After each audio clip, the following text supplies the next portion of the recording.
강원도가 사립유치원의 공공성을 강화하기로 했습니다. 제재 규정이 미흡해 우려도 여전합니다. 강릉 지역 시내버스가 오늘부터 노선을 축소하거나 운행 횟수를 줄였습니다. 주민들의 불편이 뒤따랐지만 큰 혼란은 없었습니다. 동해안 산불방지센터가 문을 열고 본격적인 운영에 들어갔습니다. 전국 최초로 산불 관련 기관들이 연중상주해 산불 방지 업무를 하게 됩니다. 강릉 초당동에서 신라시대 갑옷이 완전한 형태로 출토됐습니다.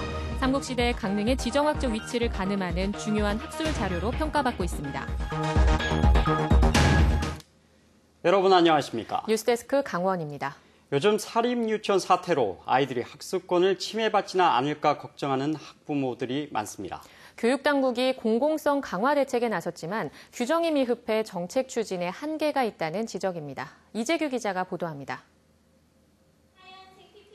유치원 온라인 입학관리 시스템인 처음 학교로에 등록한 도내 사립유치원은 모두 25곳. 도내 전체 사립유치원 107곳의 23%에 불과합니다.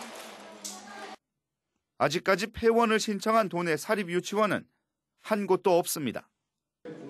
강원도 교육청은 사립유치원이 집단 휴원하거나 원아들을 모집하지 않는 등 집단 행동을 할 경우 공정거래법에 따라 엄격히 제재할 계획입니다.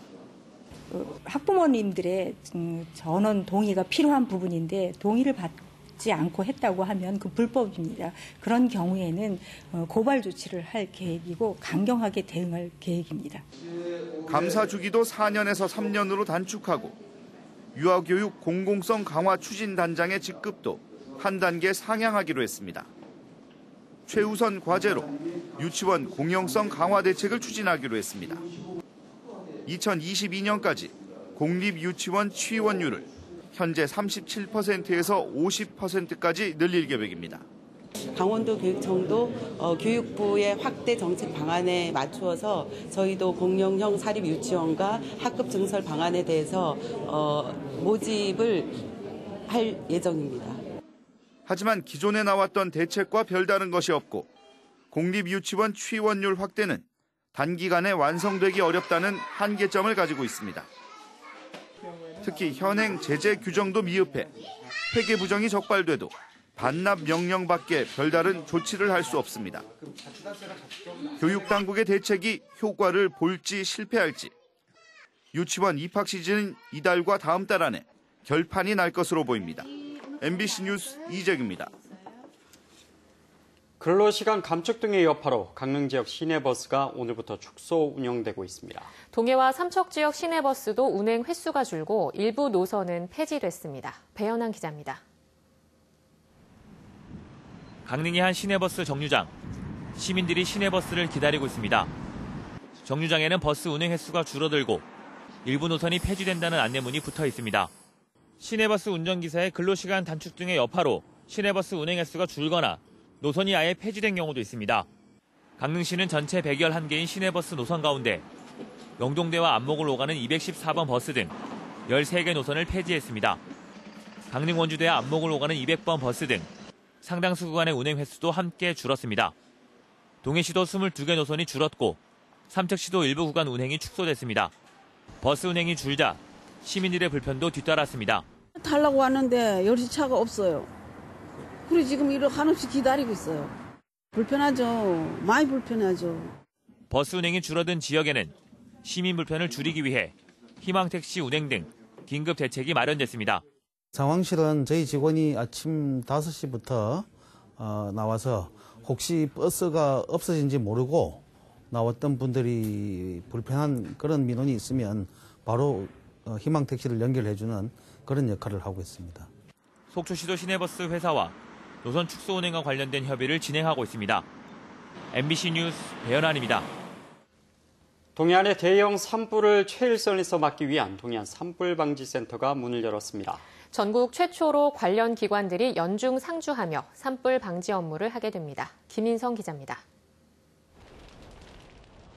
천년고찰 낙산사를 삼키며 엄청난 피해를 남긴 지난 2005년 양양 산불.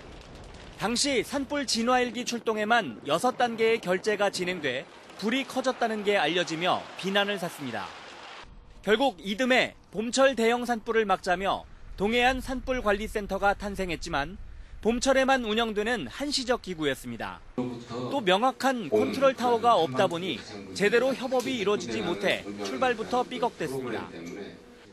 기간별로 사람이 없다 그래요. 사람이 없대요? 그리고 실질적으로 또 사람이 없고 지금 오는 사람들 아까 한 얘기 들어보시면 마지못해 보내지 정도 마지못해. 결국 강원도가 컨트롤 타워가 되고 산림청이 지원하는 형태로 연중 직원들이 상주하는 동해안 산불 방지 센터가 전국 최초로 강릉시 주문진에 문을 열었습니다.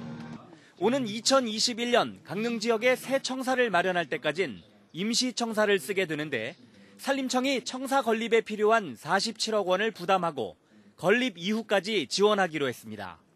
신청사를 지금 마련 중이고 산림청에서도 신청사를 비롯해서 그 필요한 사항들이 있으면 중앙정부 차원에서 적극적으로 지원하도록 하겠습니다. 예전의 실패를 되풀이하지 않으려면 동해안 산불방지센터가 자체 판단으로 헬기 등 초동 대응 시스템을 가동할 수 있도록 많은 권한을 주는 게 중요합니다.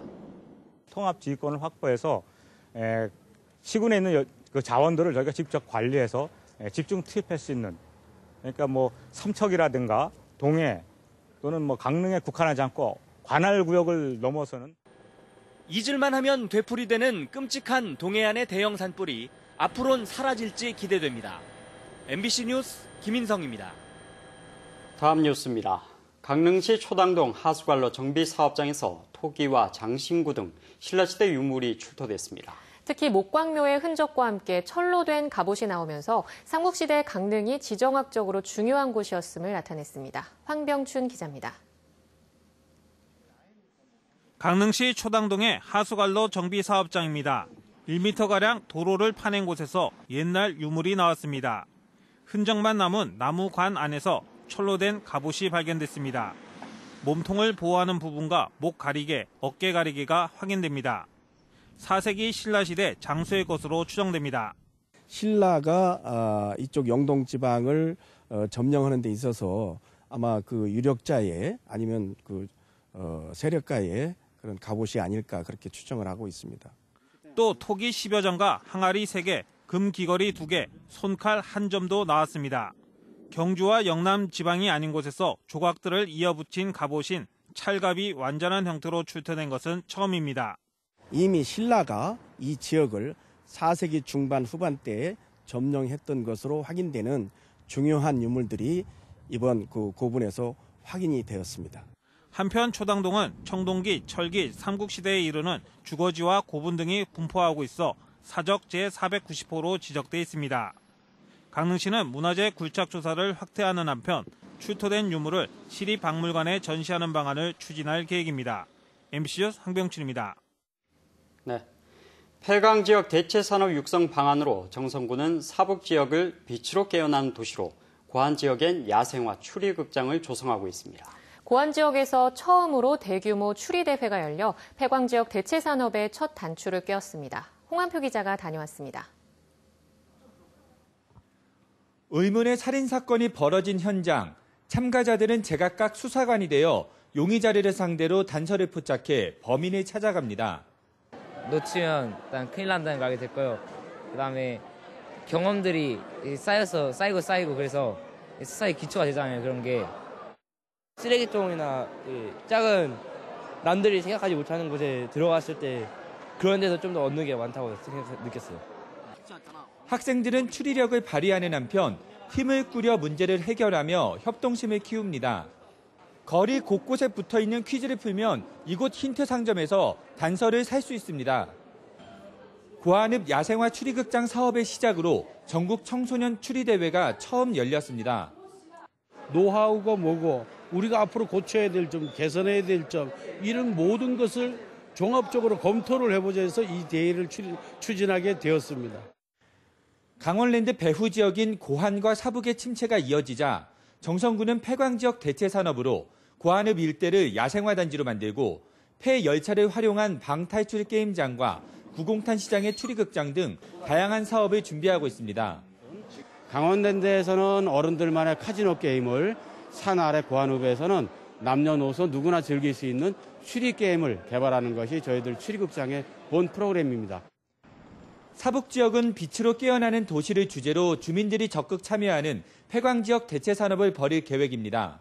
주민 개개인의 어떤 역량도 강화하면서 이들에게 일자리도 만들어지고 그러면서 주민들이 이 사업 자체를 관리하는 그야말로 지속 가능성도 담보하는 하나의 그 폐광적 대체 산업에 있어서의 아주 훌륭한 계기로서 추리대회와 연계한 강원랜드 하이원 플리마켓에도 많은 관광객이 찾아와 폐광 지역 대체 산업 성공의 가능성을 열어놓고 있습니다. MBC 뉴스 홍한표입니다.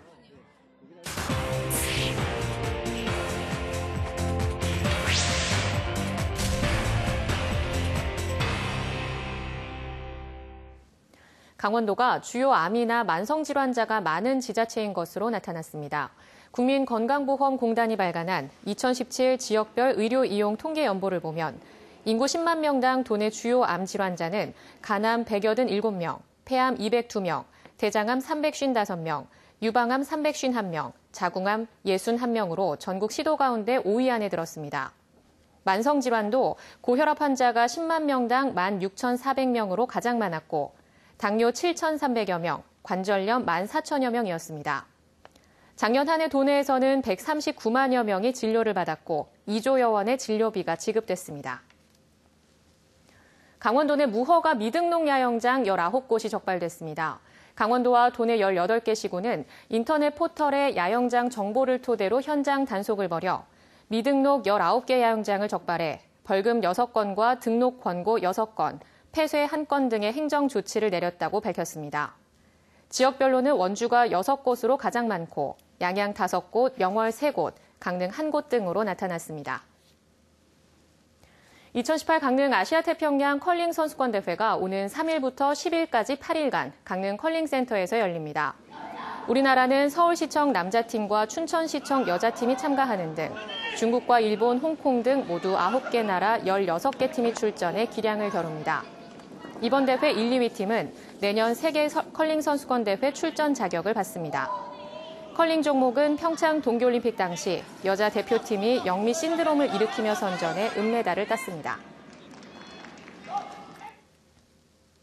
뉴스데스크 강원을 마칩니다. 시청해주신 여러분 고맙습니다.